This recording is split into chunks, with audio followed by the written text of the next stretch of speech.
I fell in love with my neighbor's wife, but I think there's something wrong with her. I have never been a person who's kept many close relationships. It's never been my nature to let people into my life. I've always taken stock in being an observer, getting to know people from a distance. This trait is what led me to become so enmeshed in Monica's life. Monica Stevens and her husband Dylan were my neighbors and my landlords at my new apartment. I had just moved to the city from my small town mostly to find work, but it didn't hurt that there were many more people watching opportunities here than at my previous residence. My apartment was not lavish by any stretch, but it was perfect for me. I lived on the top floor, a view of the rooftop garden from my kitchen. And my bedroom window was directly across from the Stevens kitchen window, as they lived just 2 doors down. Although I'd tried, I could never get a view of their bedroom, as their thick, blackout curtains were shut tightly at all hours. For the first week after I moved in, I learned the Stevens routine. Each morning, Monica would already be at the kitchen table by the time I woke up at 6. She'd sit, her chin propped up against her palm, head buried in her book, and long blonde curls falling in front of her face. It was so cute. When Dylan got up, I could tell she stiffened at his presence. Immediately, he'd begin to berate her. I could see the spittle fly from his mouth as he slammed her book shut, grab his keys, and walk out the door. This was an almost daily occurrence. If he was not screaming in her face, he would sit across from her silently, eat a bowl of cereal, and disappear out the door. When he left, he would not come back again until dinner. I don't know what he would do during the day, but I never cared to find out. He was probably cheating on Monica, that pig. Plus, if I followed him, it would be less time I could spend with my beautiful girl. Hour after hour, Monica would sit at that kitchen table, unmoving. Poor thing was paralyzed with fear. I hadn't known her that long, but I knew I could never let her stay with this asshole. When Dylan got home, he'd walk in and pick her up from her chair and take her to the bedroom. I could hear his insincere apologies, just saying sorry in hopes he'd get laid. They come out an hour later, him placing her back into her wheelchair. I'd watch Monica sit with her back to my window while her doting husband cooked dinner. He cooked in seeming silence, not speaking to her or even acknowledging her presence. It baffled me how that troll could treat a woman of that caliber with such carelessness. Although I could never get a clear view of her face, I could tell she was beautiful, shy, and that he didn't love her like I did. He was so controlling, his wife never left the apartment complex, let alone feel safe enough to even move from the kitchen table during the day. The only time she could come out was Saturday morning, when would I see her on the rooftop garden. I knew she wanted me to save her. After observing their routine for around 2 weeks at that point, I could pinpoint exactly when I could corner Dylan. The morning I planned to confront him, there was a change in the usual routine. While Dylan was in the middle of his screaming session, he struck the back of Monica's head. This sent her forehead slamming down onto their wooden kitchen table. Let me tell you, this set me off. The rest of the routine remained unchanged as at 7 a.m. exactly he would leave their apartment and head for the elevator. Following him, I left at 7:01 so I could catch the elevator right before it closed, wanting to seem nonchalant. I smiled when I walked into the elevator and introduced myself, stating that I was sorry for not formally introducing myself since moving in. I hadn't interacted with him directly when I had signed the lease, just as property manager. He gave me the side eye, so I confidently stuck out my hand to shake his. He grabbed it finally, his tarnished silver wedding ring cold on my hand, and said, "Yeah, I'm the landlord, Dylan." I told him I had noticed his wife's affinity for gardening, and asked if she'd like some company next time. I know, a little early to get to talking about Monica, but I couldn't stop thinking about her.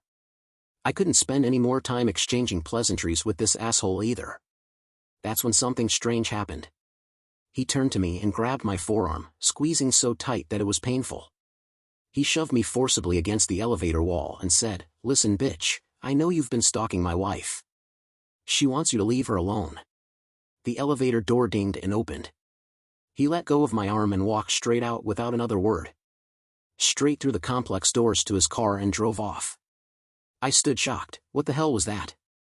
But I had gotten what I came for, and that was all that mattered. That whole leave her alone was such an obvious lie.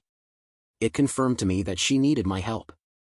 Dylan was becoming more unhinged by the day, and this episode in the elevator was proof. I went straight back up to my apartment, already thinking of what I was going to do on Saturday morning when she got to that garden. It was already Friday evening by the time Dylan got back from his daily escapades. I dreamed of her that night. About finally turning her around, seeing that gorgeous face that was no longer hiding from Dylan. Professing my love, and running away together. We'd get a cottage so she could garden but live near the city so we could people watch together. We'd both be free and happy. Saturday morning came, and I woke up early to prepare my things. When Dylan woke up, he went immediately to find Monica in the kitchen. He lit into her first thing. It was too muffled to hear exactly what he was saying, but loud enough that I could hear through their closed window. I could see her distress, she couldn't even lift her head to defend herself. This poor, beaten-down woman was counting on me. But it wasn't too much longer now. Dylan forcefully grabbed her wheelchair and wheeled her out of the apartment, heading for the roof. I watched as he dumped her there, screaming a final time, saying, "You can just rot out here, I don't even care anymore." Dylan disgusted me. I wished I could rush up there and take her away right then. However, I knew I had to wait for Dylan to depart if I wanted to avoid a confrontation. Half an hour later, I approached the elevator so that I could reach the rooftop garden. As the elevator rose, I took a deep breath. Was I going to do this? Confess my love to this married woman and propose that we run away from her abusive husband together? I guessed so, because a moment later, I was stepping out from the elevator and into the small hallway that ended with the final obstacle between me and my love. As I approached the door that led on top the roof, I felt the hot summer air begin to seeping in. I turned the knob and stepped onto the bright roof. There she was. Monica. That silky blonde hair was instantly recognizable. It had fallen and covered her face slightly so that she couldn't quite see me approach.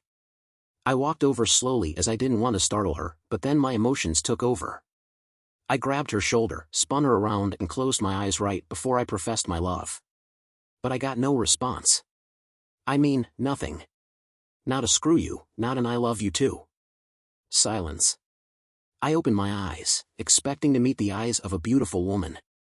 Instead, I gagged. She had no eyes. They were gone. No eyebrows either. They were replaced with thick, black stitches that held her eyelids together. Her eyes were completely sewn shut. My eyes traveled down to her nose. She had a maggot hanging out of her right nostril, and it turned to crawl into her left one. She was a repulsing pale color with burst veins littering her skin and down to her mouth. It was sewn as well, and her lips were gone, ripped off her face. Her mouth was sewn into a line, no smile, no frown. Completely straight and emotionless. Beyond that, her legs were completely gone. I was expecting her to have been intact. I mean, I knew she was in a wheelchair, but her legs looked like they had been sawed off. They were jaggedly rotting, not being cauterized of anything. I couldn't look anymore. I ran to the hallway leading back to the elevator, vomiting once I had gotten the door shut behind me. I ran to my apartment where I deadbolted the door behind me and sunk down into a fetal position, sobbing. I felt indescribable loss, anger and fear. What had he done to my beautiful future wife? He mutilated her. And he thought I was going to let him get away with this. I had no weapons beside a massive hammer from an old toolbox I had under my sink. I stalked my way to the Stevens apartment and broke the doorknob off with the hammer. Kicking the door in, I wanted to avenge my love. The apartment had an atmosphere so grotesque, so depraved, so much more disturbing than I could have ever imagined. I walked into the door and smelt rotting flesh seeping from the walls. The only light came from the singular kitchen window. The one I had stared into so many times, the one I had never imagined would hold this horror lurking in the spots I couldn't see. Right by the window, just out of the view I could see from my apartment, was a meat hook. And there in the dim apartment, hung Monica's left leg. He was going to eat her leg. I nearly puked on the kitchen table. I couldn't bring myself to leave even though I was frightened. No matter how much my brain said to run, my feet kept taking me further into the apartment. I entered their bedroom. Dried blood splatter stained the walls and floors. It looked fairly faded. How long ago had he killed her? I knew it hadn't been long, but I believed that the whole time I had been living in this apartment, she had been dead. I gazed into my apartment window as I re-entered the kitchen, imagining how untainted my mind had been just hours ago. I began to panic. I wanted to call the police. I had impenetrable evidence against Dylan. Not only was Monica slumped over on the roof, but his apartment was a striking and completely incriminating crime scene. Before I attempted to get help, I knew I had to get Monica somewhere safe. I started my way out of the kitchen, making my way back to the front door. But then a voice rang out from just outside the front door. "What the hell?" Dylan yelled. He broke the routine. I had no chance of running. I ducked back into the bedroom and slid quietly into the attached bathroom. I could hear his thudding footsteps grow closer and closer as he threatened, "I have a gun. Whatever creep is in here, I have a gun." It was time for me to avenge Monica. I heard him enter the bedroom. I gripped the hammer in my hand, charged out of the bathroom, and swung. I hit him directly in the left temple. He screamed, contorting with pain. I dropped the hammer and fled back to my apartment, adrenaline carrying me the whole way there. All I could focus on was getting his blood off me. When the police searched the apartment, they were in shock at the scene.